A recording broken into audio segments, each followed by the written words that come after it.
He never missed a Monday, not once. For 12 straight years, rain or shine, holiday or not, at exactly 6:42 a.m., he'd walk through the creaky glass door of Maggie's diner, nod once to the waitress, order black coffee, no sugar, and sit alone in the corner booth facing east. Same table, same coat, same silence. People noticed. They just didn't ask. Until one Monday, he didn't come. Only his jacket was there, torn at the cuff, blood on the sleeve, folded neatly on the table with a receipt under it. 5 words scrawled in cursive on a napkin. Some honors don't come with ceremony. That's when they started asking, who was that old man? Why did a 4-star general stop mid-speech, walk off the stage, and salute him? And what did that faded triangle patch on his coat actually mean? This is not just a story about a jacket. It's about a man who never asked for attention, but earned something far greater than applause. His name was Walter Reeves. And this is what we never knew. Clearwater, Oregon. Population just under $6,000. 1 gas station, 2 churches, and a diner that never changes the clock for daylight savings. And every Monday at exactly 6:42 a.m., Walter Reeves would walk through the door. Not 6:40, not 6:45, 6:42, like clockwork. No one knew why that time mattered. Maybe he caught the same bus 30 years ago. Maybe it was the moment his unit deployed. Maybe no one dared ask. He'd step inside Maggie's diner without a word, nod once to the waitress behind the counter, and take his place in the corner booth, second window from the left. That booth had a view of the flagpole and just enough sun by 7:10 to warm the napkin dispenser. He always ordered the same thing: black coffee, no sugar, never cream, never sweetener. Just like him, plain, no fuss. Then he'd slide in, fold his coat beside him, and settle in silence. Not slouched, not stiff, just steady, as if his body had memorized the exact shape of that seat. The coat, old army green, fraying at the collar, elbows worn smooth. But people noticed one thing above all: a faded triangle patch stitched onto the upper sleeve. No one recognized it. No branch, no division, no slogan. Just that quiet triangle, the color of dried denim and time, and it always faced east. Walter folded the coat the same way every week, facing the sunrise. Was it superstition, habit, or something holier, people wondered. They didn't ask, because even in a town where folks know which dog belongs to which truck, everyone understood you don't sit in Walter's booth. Not because he told them, but because he didn't have to. Walter never spoke much, but somehow silence carried further when it came from him. And so every Monday morning, the town ran on 2 constants: black coffee and Walter Reeves. The Monday after Halloween, the wind had turned sharp. Mornings came with fog rolling off the hills like smoke from an old chimney. Inside Maggie's diner, the heat from the griddle fogged up the windows and loosened stiff fingers. At 6:42, Walter walked in right on time. At 6:47, someone new did too. Eric Daniels, late 20s, button-up shirt too crisp for a small-town hair that hadn't seen wind in a while. He was the new event coordinator for the city, sent from Salem, the kind of guy who said, "Let's circle back," in casual conversation. He breezed through the door, laptop bag slung across one shoulder, clipboard in hand, and a smile that didn't quite belong in that quiet place. "Big week ahead, folks," he called, as if anyone had asked. A few heads turned. Most didn't bother. He walked up to the counter, dropped his paperwork with a thud, and said to the waitress, "Triple espresso, oat milk if you've got it. Black if you don't." Maggie behind the counter raised an eyebrow. "We've got coffee." "Black it is," Eric replied, still scanning the room. That's when he saw Walter. Old man. Corner booth. Same table. Coat folded beside him, triangle patch just visible in the morning sun. Eric chuckled loud enough to carry. That jacket should have been retired with the Cold War. The diner went quiet, like somebody had turned the volume knob to 0. The spatula stopped sizzling on the griddle. The jukebox clicked off mid-song. Even the wall clock seemed to pause. Walter didn't look up, but Maggie did. She wiped her hands on her apron, walked over, and set Walter's coffee down with deliberate care. Then she turned to Eric. That man once pulled my son off Miller Street when a car jumped the curb. Caught him mid-run. Broke his own wrist doing it. Eric blinked. Didn't know that. Maggie looked at him like she was reading a menu she didn't like. No, you didn't. Then she walked away. Walter didn't say a word, but somehow the silence said enough for everyone. By 6:05 a.m., the next morning, Elmwood Park was still asleep. The fog hung low, draped over the grass like a wool blanket, and the gravel paths were slick with dew. But Walter was already there. Same gloves, same canvas tote, same quiet steps along the veterans' section. He moved slowly, knees stiff from the cold, but his hands were steady. One by one he brushed leaves off the old wooden benches, straightened wilted flowers, wiped dew from the brass nameplates with a handkerchief folded so many times it looked soft as flannel. Then he reached into his tote and pulled out a tiny American flag, still stiff from the packaging, and a small wooden sign handwritten in thick, blocky letters, "Remember them." He placed it gently in the soil near the first marker. Not too deep, just enough to stand firm in the wind. From behind the hedges, the sound of footsteps. Clipboard, dress shoes, slightly annoyed breathing. Eric. "Sir," he called out, "this area's closed for setup. We're zoning off the chairs and speaker stands. Can't have uncredentialed volunteers out here. Legal risk, you understand?" Walter didn't respond. He simply turned his head, offered the smallest of nods, and resumed adjusting a tipped-over vase. Eric took a few steps closer, glancing around. "Look, I know you mean well, but we've got regulations. City needs sign-offs, insurance, liability." Still no answer, just the sound of Walter's cloth wiping across bronze. Then a voice from the path. "He's been here longer than your permit." Lena Torres. Field jacket boots muddy at the Heel Park staff badge on her lanyard. She was holding a trash bag and a coffee, and didn't look up as she passed Eric. "I've worked here 6 years. He was already doing this before I got the job. Same bench, same week. Every single year." Eric shifted his clipboard from one hand to the other. "Still? If it's not city-issued, then issue it," Lena said. She disappeared down the path without waiting for a reply. Walter moved on to the next grave. Didn't look up. Didn't stop. And somehow that said more than any credential ever could. Thursday, November 11th. Veterans Day. Elmwood Park had been swept, lined with folding chairs, and trimmed with rows of miniature flags planted by the local middle schoolers, still crooked in that charming, uneven way only kids can manage. The brass band tuned quietly under the shade. Parents whispered. Teachers adjusted scarves. Someone passed around hot cocoa in paper cups.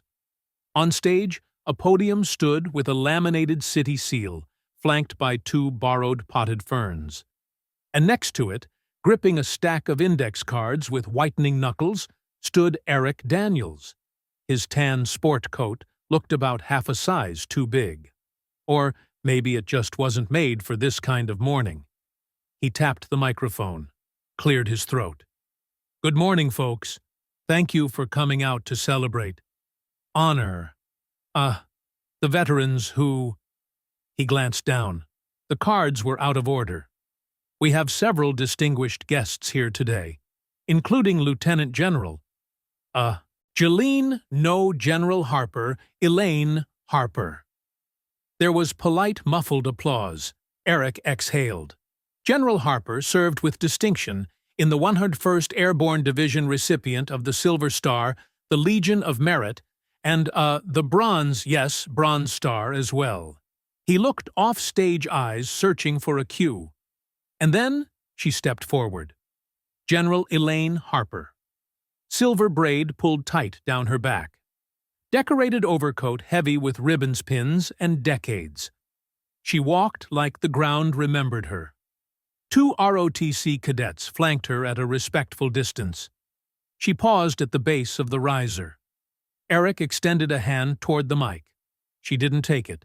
Instead, she looked out across the crowd. Veterans in uniform. Families huddled under fleece blankets. Kids kicking their feet under chairs. And then she froze. Her eyes locked onto something.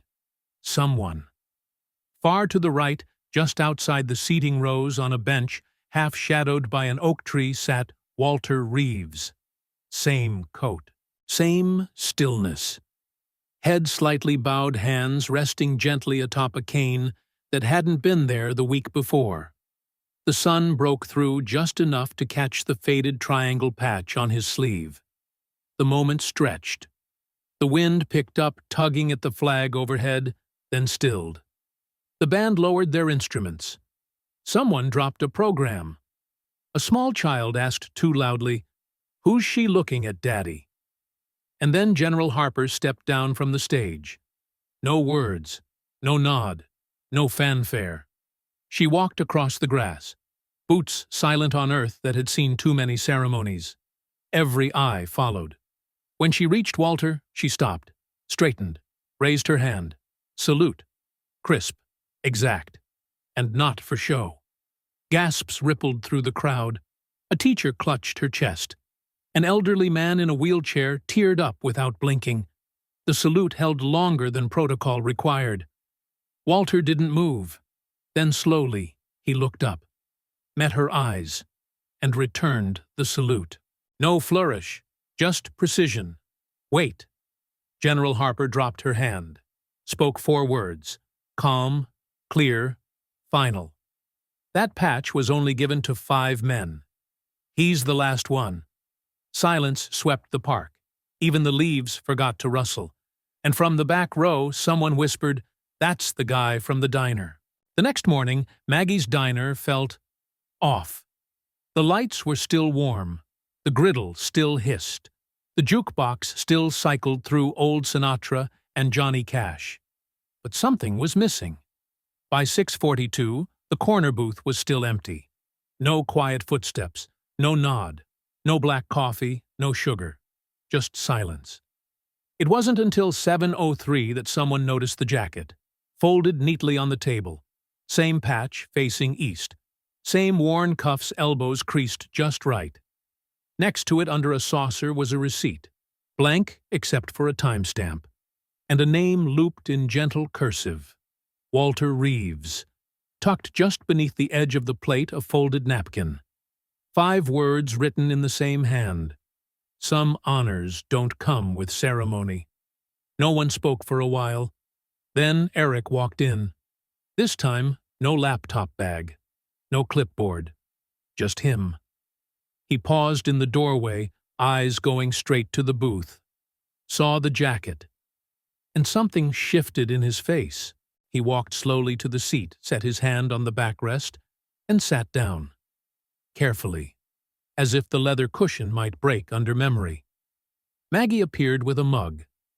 Set it in front of him, no questions asked. "Didn't think I'd see you here before 9, she said quietly. Eric shook his head. "Did he say anything before leaving it?" She nodded once. "Just asked if your table was free." She sat down across from him, uninvited but welcome. He never wanted thanks, you know. Just did things. Eric looked at her. Like what? She exhaled. Fixed the back lantern when it went out last winter. Drove salt to the park steps after the storm. Shoveled snow from the war memorial. Christmas Eve. Alone. Eric stared at the napkin. Didn't speak. Didn't need to. Some silences say everything. Later that afternoon, Eric found himself standing outside the Clearwater Public Library. He hadn't planned to be there, but something about that jacket, that patch, that note had made silence heavier than noise. The building was small, stone-trimmed, the kind that smelled like old paper and lemon wax no matter the season. Inside it was warm, quiet, but not sterile. It felt respectful. Behind the reference desk sat Nancy, the town librarian, for as long as anyone could remember. Silver hair coiled into a clip, an owl pin on her lapel, eyes sharper than her age suggested. She didn't look up as Eric approached. "Took you long enough," she said flatly, still writing in the margins of a crossword. Eric blinked. Sorry." She glanced up finally. Man leaves a jacket, and a riddle someone's bound to come asking. She closed the crossword. "Let's go." No more questions. She led him down a side hall walls lined with literacy posters from the 80s. At the back of the library, behind a curtain of dust motes caught in slanting light, stood a microfilm reader. "Drawer 6B, Nancy said, unlocking a cabinet. "Start around 1972. Southeast Asia operations. Look for the byline Winslow." He was local. Trusted. Eric sat, loaded the reel with her guidance. The machine clicked to life with a faint whir. And then, scrolling. The rhythmic sound of pages flipping in light. Click. Slide. Click. Headlines rushed past. Training base expansion. Lost platoon recovered. POW exchange blocked. Then he stopped. 5 rescued from blackout drop.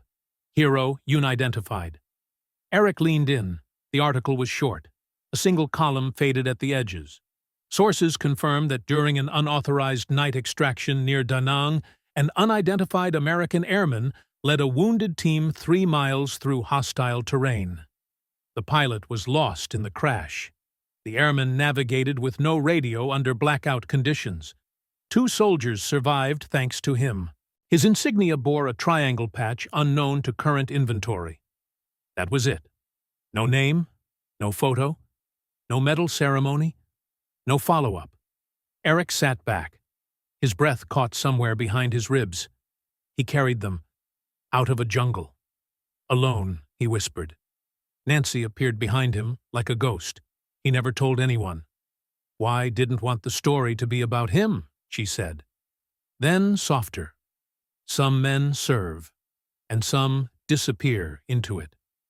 She picked up the paper printout he'd made, folded it, placed it in his hand. "If you're going to find him, you'd better hurry." Eric looked at her. "Where?" She didn't smile, just nodded toward the door. "Hillcrest Cemetery. Sunday. 3 o'clock. Sunday. 3:00 p.m. Hillcrest Cemetery sat quiet under a sky the color of pewter. Leaves drifted like tired confetti collecting at the edges of weathered headstones. No crowds, no ceremony, just stillness. Walter Reeves stood alone near the eastern edge. No jacket this time. Just a charcoal sweater, sleeves rolled neatly to the forearms. In his right hand, a single white flower. He didn't move, didn't fidget. He simply stood before a headstone marked Lieutenant Daniel Clark, 1949-1972. To carry is to remember. Walter's head was slightly bowed. His left hand rested behind his back. The flower drooped gently in the breeze, but he didn't notice. From the path, footsteps approached, crunching softly over gravel and fallen oak leaves. Eric. He didn't speak, didn't announce himself. He simply stepped up beside Walter, matching his posture, white flower in hand. They stood like that. 2 men, one past one present. No words, no need. After a long silence, Walter spoke. He called me Cap. His voice was quiet, rough at the edges. I was younger, but he trusted me. Eric didn't reply. Instead, he knelt first, placed his flower beside the headstone, then stood again, eyes fixed forward. Walter followed, set his bloom next to Eric's, the 2 stems leaning just slightly toward one another. He took a breath, looked up at the sky, then at Eric. For a moment, it seemed like he might say more, but he didn't. He just nodded, once the kind of nod that said, "You're here. You understand." And that was enough. The high school auditorium smelled faintly of old varnish and teenage nerves. Rows of plastic chairs creaked under shifting backpacks. A banner stretched across the stage read, "Career Day Voices Who Serve." There had been a firefighter, a nurse, a sheriff's deputy with a PowerPoint and too many acronyms, and now a man in a gray sweater. No name tag, no slideshow, just hands folded behind his back. Walter Reeves. He stood still for a moment, eyes sweeping across the room. Teenagers slouched, whispered, clicked pens. Then he spoke. "I was asked to talk about service." His voice was calm, gravelly but clear. Not all service wears a uniform. Not all of it salutes or swears in. Sometimes it's just carrying. He paused. Let the silence settle. Carrying what others can't.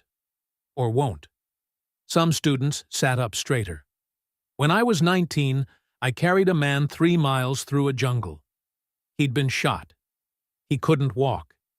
He just kept saying, 'Don't stop. Keep walking.'" Walter looked down for a moment, then back up. I listened, and I never forgot it. A hand went up tentative from the second row. A thin boy with 2 big glasses and a notebook tucked in his lap. "Sir, what did the patch mean?" Walter was quiet, for a beat too long. Then he answered. "It meant, I went where others wouldn't." The room didn't move. No clapping, no whispering, just stillness. Somewhere near the back, a girl wiped her eye with her sleeve. A young cadet in junior ROTC sat taller, chin, lifted hands pressed to his knees.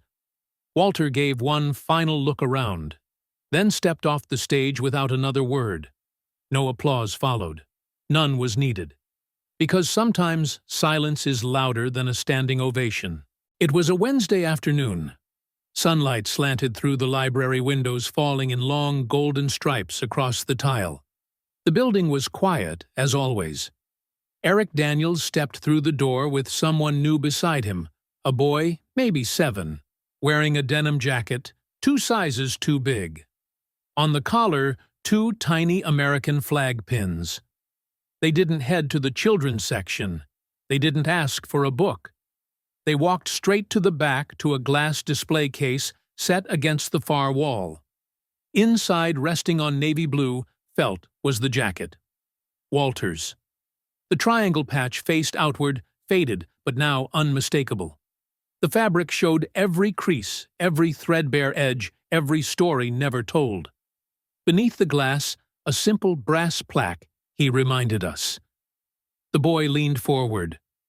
No words, no questions. Just pressed his small hand gently against the glass fingers splayed, like he was trying to feel something through time. Eric stood beside him. Didn't speak. Didn't explain. He just looked at the jacket. And then at his son. And nodded. Softly. Outside, the wind rustled the trees along Main Street. Leaves drifted past the library steps. Inside, the world stayed still. No final speech. No grand farewell. Just a coat behind glass. And a moment that would live much longer than applause ever could. Did someone like Walter ever walk through your life quietly, but forever?